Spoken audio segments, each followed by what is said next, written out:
This is Aaron Russo, a filmmaker and former politician. To his left is Nicholas Rockefeller of the infamous Rockefeller banking and business dynasty.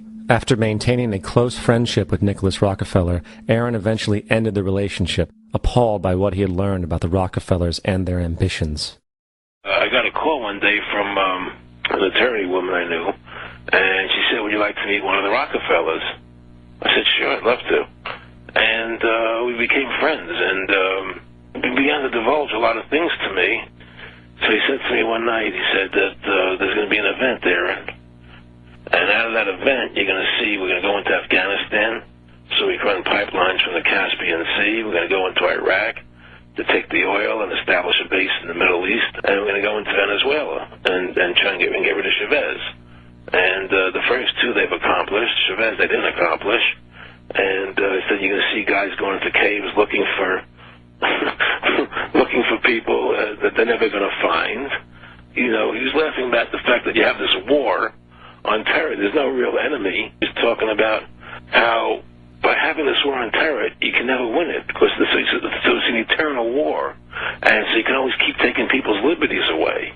And I said, how are you going to convince people that this war is real? He said, but the media can convince everybody it's real. I mean, you know, it's just that you keep talking about things, you keep saying it over and over and over again, and eventually people believe it.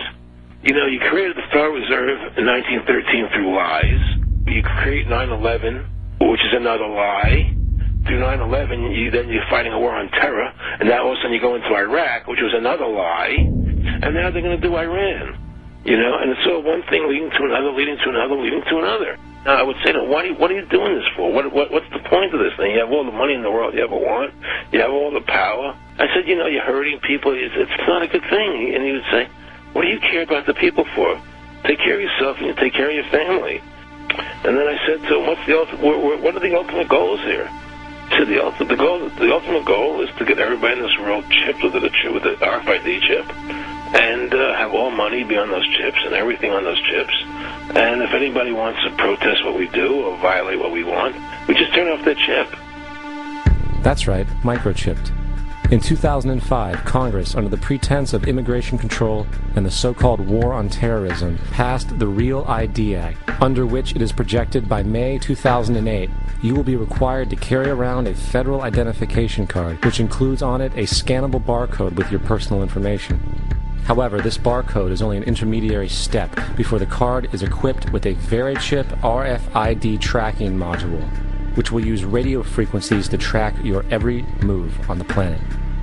If this sounds foreign to you, please note that the RFID tracking chip is already in all new American passports. And the final step is the implanted chip, which many people have already been manipulated into accepting under different pretenses. We have a Florida family who are really pioneers in a brave new world. They have volunteered to be the first ever to have microchip identification devices implanted into their body. After 9/11, I was really concerned with the security of my family. I wouldn't mind having something planted permanently in my arm that would identify me. In the end, everybody will be locked into a monitored control grid where every single action you perform is documented. And if you get out of line, they can just turn off your chip, for at that point in time, every single aspect of society will revolve around interactions with the chips. This is the picture that is painted for the future if you open your eyes to see it.